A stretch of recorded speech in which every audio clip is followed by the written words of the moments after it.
ทุกขายะอนุทิตายะปริจิตายะสุสมาราธายะอิเมเอกาทัสสานิสังสัพพะนิกังคาหัตถิอนุทิโสภรณาเมตตาเจโตวิมุตติอาติโอติโสภรณาเมตตาเจโตวิมุตติอาติทิสาภรณาเมตตาเจโตวิมุตติอาติหาคาเรหิอนุทิโสภรณาเมตตาเจโตวิมุตติอาติหาคาเรหิโอติโสภรณาเมตตาเจโตวิมุตติอาติหา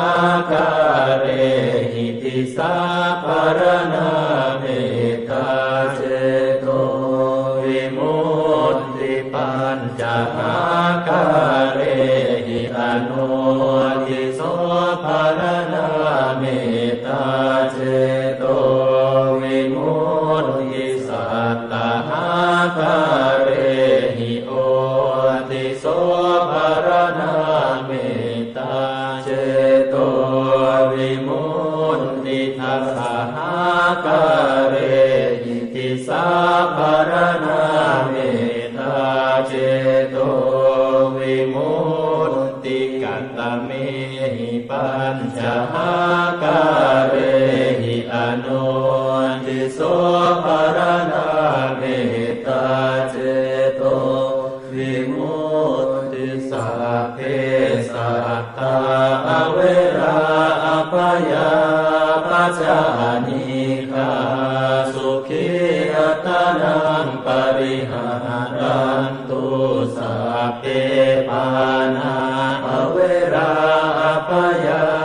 ปัจจานิฆาสุขีอัตตานังปริหารันตุสัพเพภูตาอเวราอภยาปัจจานิฆาสุขีอัตตานังปริหารันตุสัพเพปุคลาอเวราอภยาปัจจานิฆาสุขีอัตตานังปริหารันตุสัพเพอัตตภาวะปริยาปันนาอเวราอภยาปัจจานิฆาสุขีอัตตานังปริหารันตุอิเมหิปัญจหาคาเรหิอนุทิโสภรณาเมตตาเจ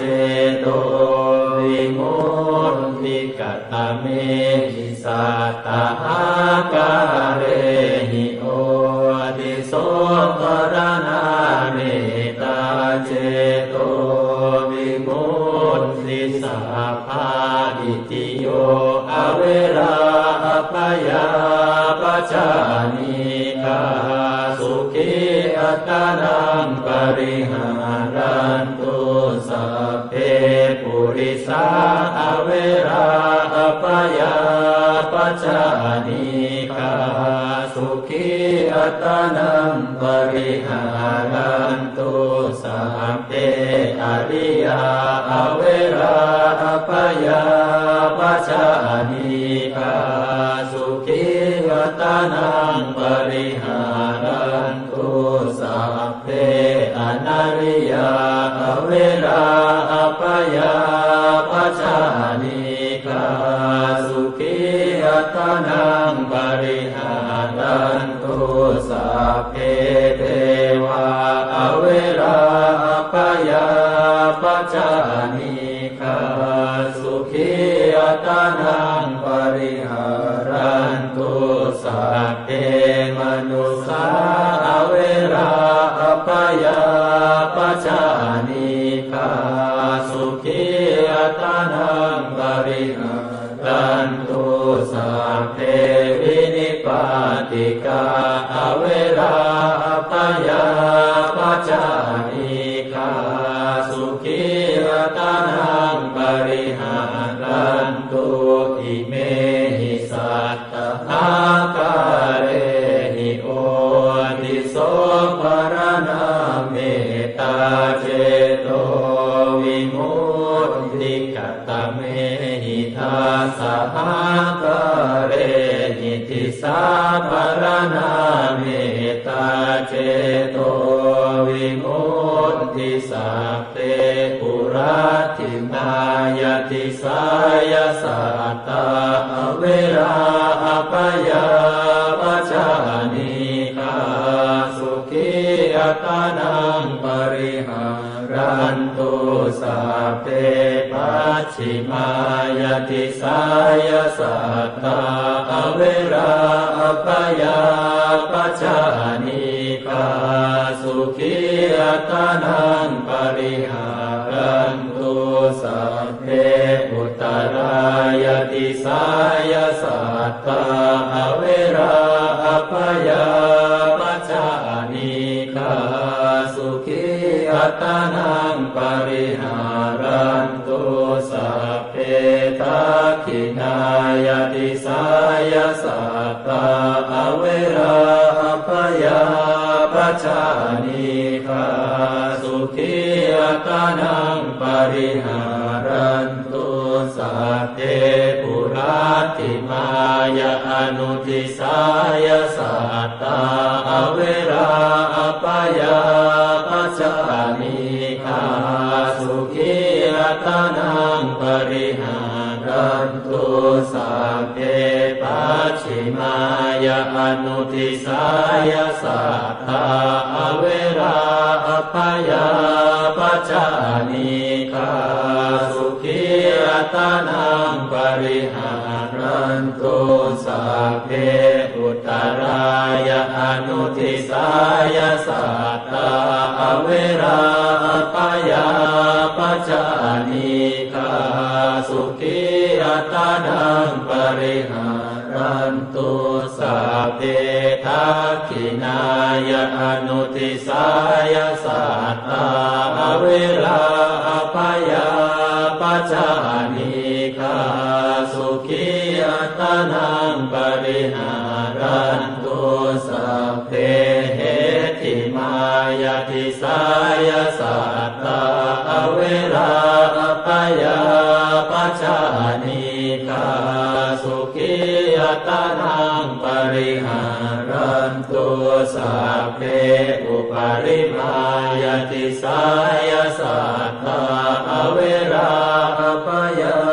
ปัจจานิกา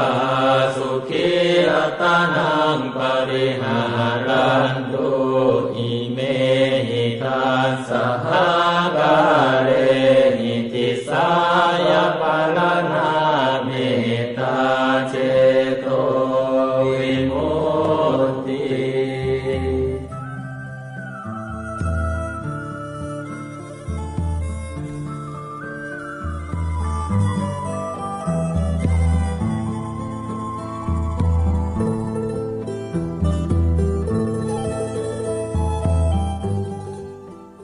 ลุกเจ้าตื่นตัวเจ้าบัวกับหันเยื่องนาพังพร้อมลุกควายบ่ดันหนต่างกีดก้อมก้าตัวบ่ต้อมปุ่นอายจุงเก่งเข้าไว้อย่าไปเฮือขวายต่อหน้าสบายจำไว้เน้อเจ้าจำไว้เน้อเจ้าอรุณสวัสดิ์ธรรมะสวัสดีสวัสดียามเจ้าศรัทธาญาติโยมท่านผู้ฟังยินดีต้อนรับเข้าสู่รุ่งอรุณวันใหม่ปะกันเจ้านี้เป็นเจ้าของวันพฤหัสบดีที่29เดือนกรกฎาคมพุทธศักราช2564วันนี้เป็นวันเดือน10เหนือแฮม 5 ค่ำเดือน10เนื้อแหม5 ค่ำพร่ำว่าเป็นวันพฤหัสบดี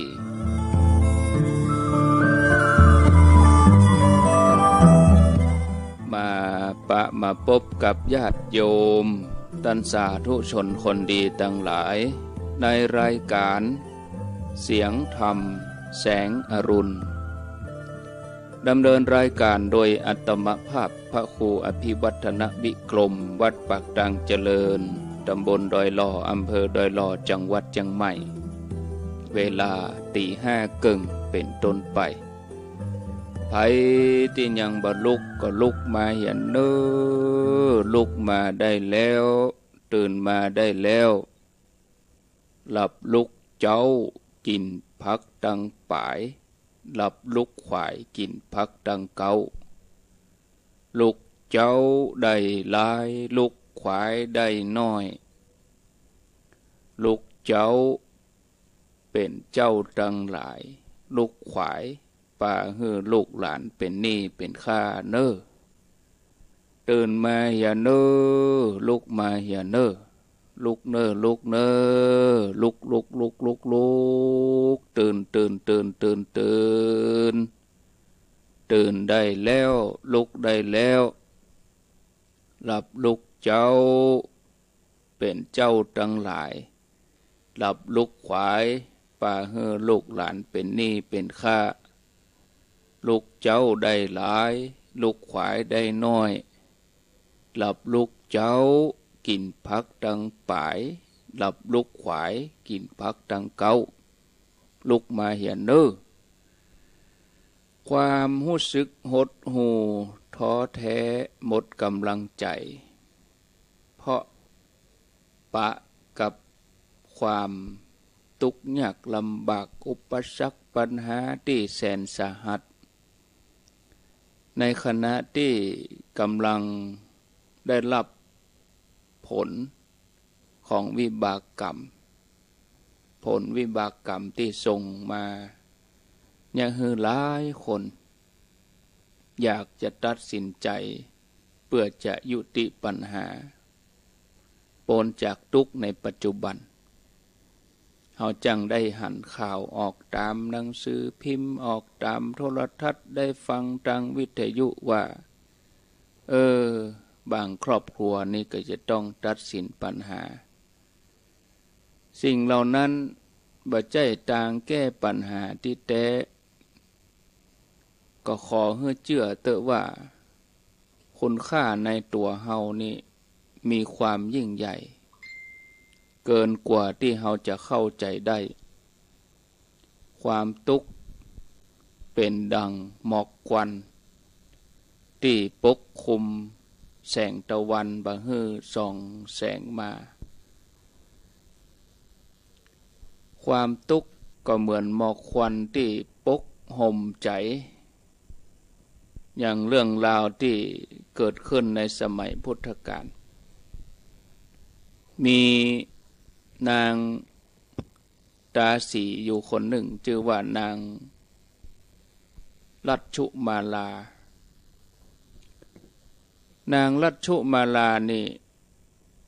เป็นทาสในเรือนเบี้ยคำว่าทาสในเรือนเบี้ยนี่คือสมัยโบราณแต่ก่อนนี่เปิ้น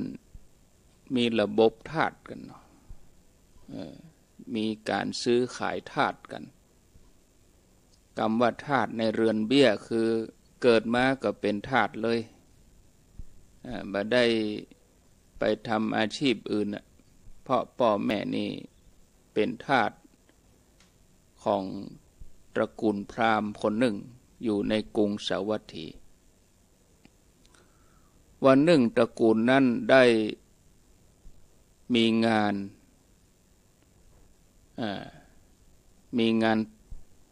แล้วก็มีสะใภ้มีลูกไผ่เข้ามามีงานแต่งแล้วก็ได้ลูกไผ่ที่มีฐานะเดียวกันเข้ามาในบ้านแล้วก็แต่งตั้งให้ลูกไผ่คนนี้มีความเป็นใหญ่ในเฮือนเป็นแม่ใหญ่ อยู่ในเฮือนนั่นเป็นแม่นายหญิงอยู่ในเฮือนนั่นนับตั้งแต่ลูกไปคนนี้เข้ามาอยู่ในบ้านหันใส่ลูกสาวตาสีก็บ่ชอบหน้ากันก็แปลกเหมือนกันบ่เคยเนี่ยยังกันบ่เคยพิษเคยเถียงกันโอ้บ่หันหน้ามันถึงบ่ชอบคนเฮานี้ก็แปลกบางคนบ่ยังบ่ตันอย่างนั้นได้ยินเสียงก็บ่ชอบบางคนหันหน้าก็บ่ชอบโดยกรรมโดยเวรที่ผูกกันมาข้ามชาตินายหญิงคนนี้ก็แสดงอาการฮึดฮัดเนี่ยอย่างน้อยก็บ่ถูกตาไปเห็นหมดด่าว่าด้วยความโกรธทีนี้ก็ชูกำปั้นเข้าใส่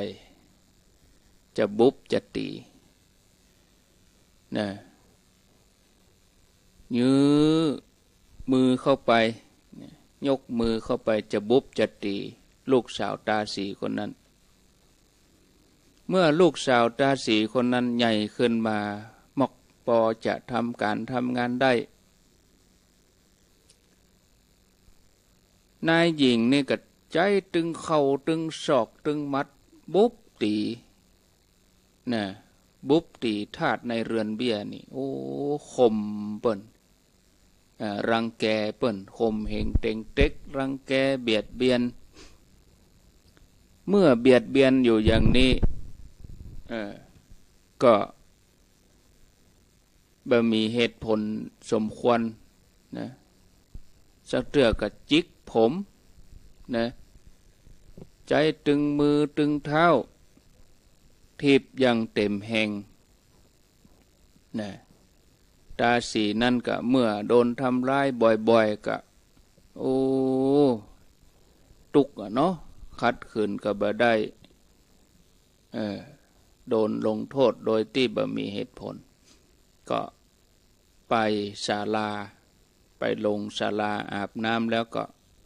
โกนหัวหมดเลยเมื่อนายหญิงหันแล้วก็โอ้ขอโทษนะกำหยาบอีคนทาสชั่วเพียงมึงโกนหัวนึกว่ามึงจะโป้นมือกูกะนี่ศรัทธาญาติโยมว่าแล้วก็เอาเชือกนั่นน่ะไปปันหัวของนางตาสีลากมาเขียนมาบุบแล้วก็สั่งบังฮื้อนางตาสีนางทาสนี่บังฮื้อเอาเชือกออกก็เลยมีชื่อว่านางลัทธุมาลาคำว่านางลัทธุมาลาแปลว่านางผู้มีเชือกเป็นพวงมาลัยตั้งแต่นั้นเป็นต้นมานางลัทธุมาลานี่โอ้ได้รับความทุกข์ทรมานเมินไปจนสุดทนญาติโยมอดบ่ได้วันหนึ่งก็เลยคิดว่าจะมีประโยชน์อะไรยังชีวิตเฮานี่อย่ามาทุกข์ยากลำเค็ญแต่เกิดมาก็มาเป็นข้าทาสในเรือนเบี้ยของเปิ้นโดนเปิ้นข่มเหงเต็งเต็กโดนเปิ้นรังแกจะมาคัดขืนอย่างกับบ่ได้เกิดความเบื่อหน่ายในชีวิตในโจกชะตาคิดจะฆ่าตัวตายเจ้าวันนั้นพระองค์เปิ้นแผ่ขายพยานญาติโยมปรากฏว่าดวงจิตของนางลัทธุมาลานี่เข้าข่ายพยานพระพุทธเจ้าพอดีนะพระองค์ตรวจดูสัตว์โลกมหันต์ใส่อุปนิสัยที่นางลัทธุมาลานี่จะได้สำเร็จธรรมแล้วก็คงจะได้ดำรงอยู่ในศีลในธรรมแล้วพระองค์ก็บ่ใจจะสงเคราะห์เฉพาะนางลัทธุมาลาก็ใครฮื้อ นายหญิงนั่นเป็นผู้มีศีลมีธรรมตัวพระองค์ก็เสด็จเข้าไปประทับนั่งตีปืนเก้าไม้แล้วก็เปล่งรัศมีฉับพรรณรังสีเป็นแสงหกประการแสงหกอย่างออกไปฝ่ายนางรัชชุมาลาที่เป็นทาสในเรือนเบี้ยนี่กึดจะฆ่าตัวตายกึดจะผูกคอก็เอาหม้อน้ำออกจากเฮือนไปคนอินเดียนี่เบิ่นเอาหม้อยองบนหัวเอาทูลไว้บนหัวเอาผ้าปั่นแล้วก็เอาหม้อยองก็ทำทีทำท่าว่าจะเดินไปต้านน้ำเหมือนจะไปตักน้ำถึงวันแต่ตัวเองจะไปฆ่าตัวตายเพราะโอ้โจกจะตายอย่างมาลันทดเข้าไปในป่าเกียมเจือกจะเอาไปมัดตีต้นไม้ฮะนะต้นไม้นั้นก็บักไก่จากที่พระพุทธเจ้าเปิ่นประทับนั่งนางรัชชุมาลาเนี่ยก็มีความประสงค์จะทำร้ายตัวเองแป่งบ่วงกำลังจะผูกคอเหลียวไปพอหันใส่พระพุทธเจ้านั่งอยู่หันโอ้ไผมานั่งอย่างหันพอแล้วหน้าเลื่อมใสโอ้มีพุทธรังสีสว่างเรืองรองเมื่อหันแล้วใจก็อ่อนลงเนาะโดยความเคารพในพระพุทธเจ้าดวงจิตนั้นก็เหนียวรั้งนางรัชชุมาลานี่ก็เกิดว่าเนี่ยจะได้พระคุณเจ้านี่นะจะแสดงธรรมแม้แต่คนอย่างเฮาจะได้ฟังกระเปิ้นก็ฮะเนี่ยนะเฮาขอฟังธรรมครั้งสุดท้ายก่อนที่เฮาจะจากโลกเนี่ยตอนนั้นพระพุทธเจ้าพระองค์ก็หู้วาระจิตของนางรัชชุมาลาแล้วพระองค์ก็เลยตรัสว่าโอ้รัชชุมาลาตรัสเพียงชื่อนางรัชชุมาลาได้ยินพระพุทธองค์ฮ้องชื่อตัวเก่าก็โอ้มีปีติเปิ้นฮ้องชื่อเฮาลูนี่เปิ้นฮู้จักเฮากันนี่โอ้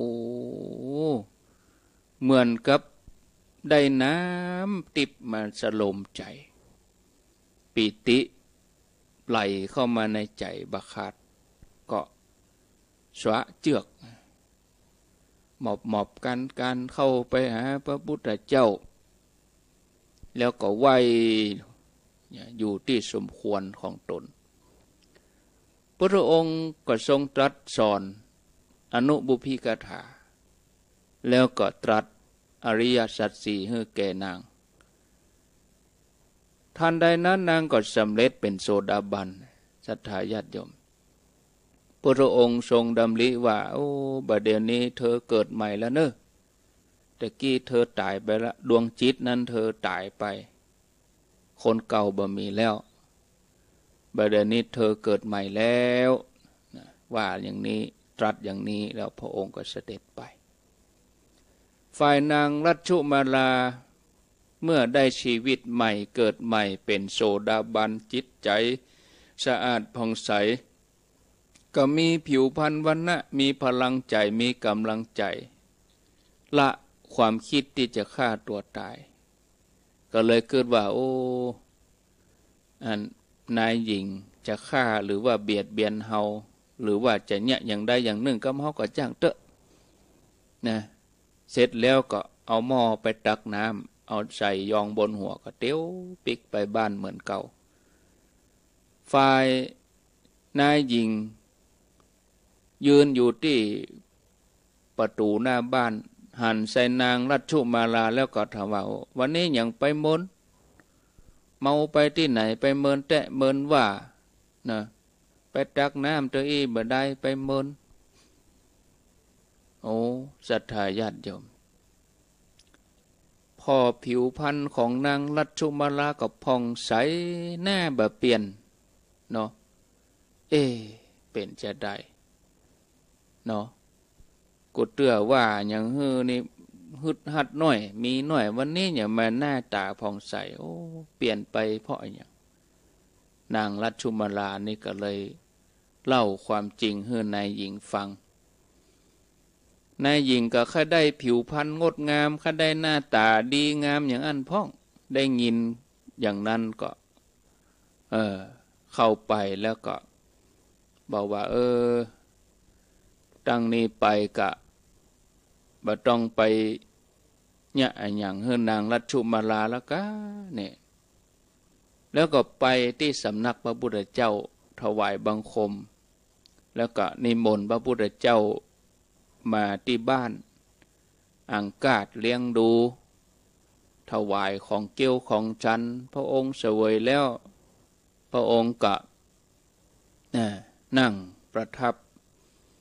พระองค์ก็ตรัสถึงเรื่องราวที่ผูกเว้นผูกกรรมกันมาในจัดก่อนระหว่างนางรัชชุมาลากับนายหญิงโดยละเอียดโดยที่พระองค์ได้แสดงธรรมกับคนทั้งหลายที่มาจุ่มนุมกันอยู่ที่หั่นนายหญิงอันเป็นนางเป็นพรามณีพร้อมกับคนทั้งหลายนี่ที่มาประชุมกันอยู่หั่นต่างก็ตั้งอกตั้งใจฟังธรรมเข้าถึงศีลถึงธรรมมีพระพุทธเจ้าเป็นสรณะที่พึ่งเสร็จแล้วพระองค์ก็ลุกขึ้นจากอาสนะเสด็จกลับกรุงสาวัตถีพราหมณ์ก็ได้ตั้งนางรัชชุมาลาให้ดำรงตำแหน่งเป็นลูกสาวฝ่ายสะใภ้ของพราหมณ์แล้วก็พอนางรัชชุมาลาด้วยความฮักมดอาฆาตมดพยาบาทที่มีต่อกันกลายเป็นความฮักนี่ศรัทธาญาติโยมต่อมานางรัชชุมาลาใจชีวิตบนโลกมนุษย์เมื่อละจากโลกมนุษย์ไปก็ไปเกิดเป็นเทพธิดาอยู่บนสวรรค์จันดาวดึงส์ปุ่นเสวยติปยสมบัติมีใจเบิกบานไปอยู่ในสวนนันทวันตอนนั้นท่านพระมหาโมคคัลลานะเปิ้นก็ขึ้นไปบนสวรรค์หันใส่รัศมีรุ่งเรืองโดยเทวานุภาพก็ถามว่านางรัชชุมาลาเทวดาไปเนี่ยไอ้ยังมาทำไอ้ยังมารัชชุมาลาเทพธิดาก็เล่าให้พระโมคคัลลานะฟังว่าได้ฟังธรรมพระพุทธเจ้าอนุบุพพิกถาแล้วก็อริยสัจสี่มันพวกจะมาอู้เรื่องอนุบุพพิกถาแล้วก็อริยสัจสี่ท่านผู้ฟังเขาจะหันว่าเมื่อความมืดแห่งยามค่ำคืนมาเยือนยิ่งมืดนักต่อใดก็เป็นสัญญาณว่าความสว่างของตะวันพระอาทิตย์อุทัยกำลังจะมาเยือนแห่งบะเมินนี้เหมือนบรรยากาศตอนนี้ที่มืดแล้วก็ใกล้แจ้งมันเงียบยิ่งมืดยิ่งใกล้สว่างยิ่งมืดก็ยิ่งเงียบยิ่งเงียบก็ยิ่งแจ้งนะศรัทธาญาติโยมท่านทั้งหลายเฮาทั้งหลายท่านผู้ฟังทุกคนต้องหมั่นสั่งสมบุญกุศลไปนะเมื่อแสงสว่างแห่งความสุขมาสู่เฮาก็จะได้เข้าถึงธรรมขององค์พระสัมมาสัมพุทธเจ้าเนาะเอาละเนาะพอเวลาแล้ว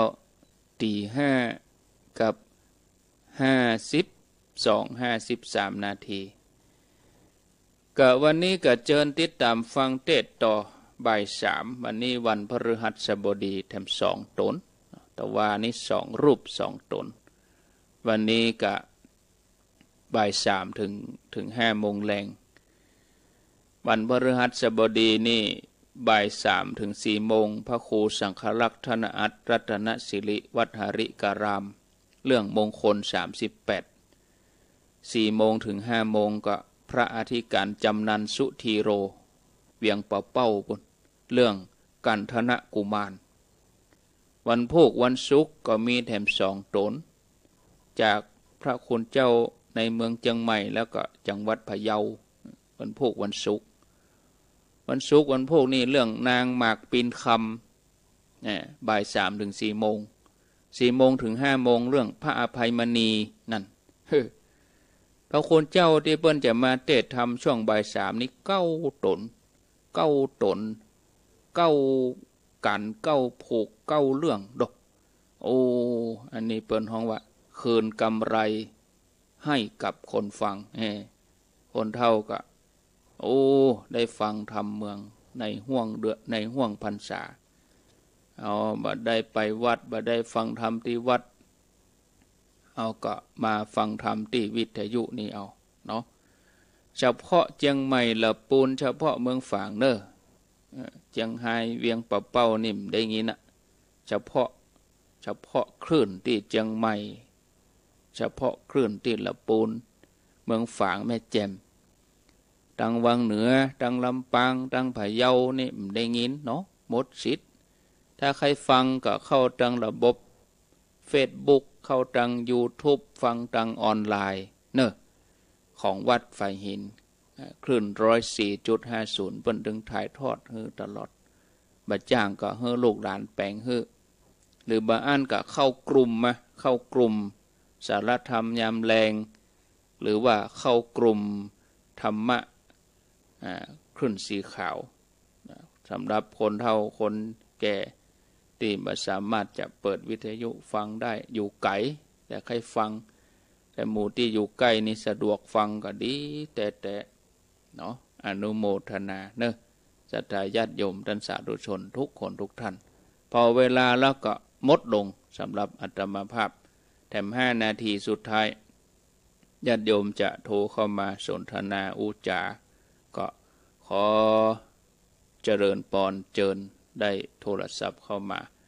แจ้งผลการรับฟังจากอุจาก็ขอเจริญปอนเข้ามาที่หมายเลข0998366322เจริญปอนกับพระสาท่านพระครูนะเจ้าโทษจากที่ไหนอ๋อป่า6 ฟ้าท่านเจ้าจัดขอบพระคุณท่านมากๆในเจ้าที่ท่านจัดครูบาอาจารย์มาเตือนเจ้าได้ฟังธรรมเมืองเจ้าผมรู้น้ำตาออกตัวปลื้มพระครูสถาพรเสร็จเจ้าปลื้มอกปลื้มใจขอบพระคุณมากๆเลยเจ้าดีใจเจ้าได้ฟังธรรมโมทนาเนอเนาะเจ้าข้าพเจ้าท่านนะเจ้าสุขภาพแข็งแรงนะเจ้ามีสุขเบิดก็ฟังแถมเฮาก็ปฏิบัติก่อน3 โมงเฮาก็เอาอันพานมาตั้งไว้เอาดอกมาใส่ไว้เฮาก็ถ้าจะร่วมบุญกับปุ้นออกวาสาแล้วก่อนติดต่อตนใดตนนั้นของไผของมันปูจ้ากันทำปูจ้าตนใดตนนั้นไปเลยเนอะเอาผ่านมาตั้งก็นั่งฟังเนี่ยการไปตัวทำงานไปตัวขับรถไปตัวนอนฟังก็ได้เจริญปนอยากจะมาสักการเจ้าค่ะอยู่ที่ไหนทำโทรมาจากเมืองฝางเจ้าเมืองฝางโยมสิทธิชีวิตทำแม่วันนี้เหมือนตรงที่ของงานโยมเลยเมื่อก่อนตอนที่โยมลำบากนะเมื่อปี37มีลูก2 คนยังคิดจะฆ่าตัวตายเลยบอกมาซื้อน้ำขวดนะพอดีเพื่อนมาตักแล้วเพื่อนก็ปาไปซื้อเสียแต่มีครูบาอาจารย์คนนั้นตักแล้วก็พ่นหูหมดเลยพ่นตามมาอยู่กับเด็กฟื้นชีวิตใหม่ตั้งหน้าตั้งตาปฏิบัติธรรมนั่นถ้าวันใดเมื่อก่อนเคยได้ฟังครูบาอาจารย์เลยเพราะว่าเที่ยงคืนก็อยู่ตลาดเที่ยงวันก็อยู่ตลาดเมื่อเช้ามาก็ไปทำสวนลูกกระตุ้นถ้าดูข้างในยังดีอยู่ดีสบายแม่ยังบอกผ่านแม่เขาวัดปฏิบัติธรรมขั้นแรกไม่ไปวัดปากทางเจริญพุ่งไปอย่างเงี้ยปากน้ำรถไปละโยมกำลังแบตเตอรี่หมดกะแบตเตอรี่หมดก็ว่าอย่างรถไปคนเดียวมันนะโยมเอาใหม่0998366322รถไปคนเดียวเนอะรุดไปเจริญปอนสายใหม่ไหวสาเจ้าทางพระครูว่าจะได้ โอ้เป็นบุญของนางทาสมัชชุมาลานะที่ได้ไปปะพระพุทธเจ้าโอ้ทำปะก็ไปมีตีนแขวนต้องย่องอย่าปล่อยบุญของพระพุทธเจ้ามาโป๊กองมาได้พระองค์โพธิ์แตะเนาะโมทนาบุญเอาลาไปก่อนเน้อหยัดโยมจังไรลาไปก่อนเนาะโอ้ลากันแต่ละครั้งก็จะง้อมไปกรรมเขาก็จะได้ฟังกันแถมอยู่แต่ถ้ามีธรรมะบ่มีสถานีนี่ก็จะง่อมเงากันเท่าใดบ่ฮู้เนาะหมู่คนเฒ่าคนแก่ลากันไปก่อนปะกันแถมใหม่เด้อวันพุธอายุวันโนสุขังปลัง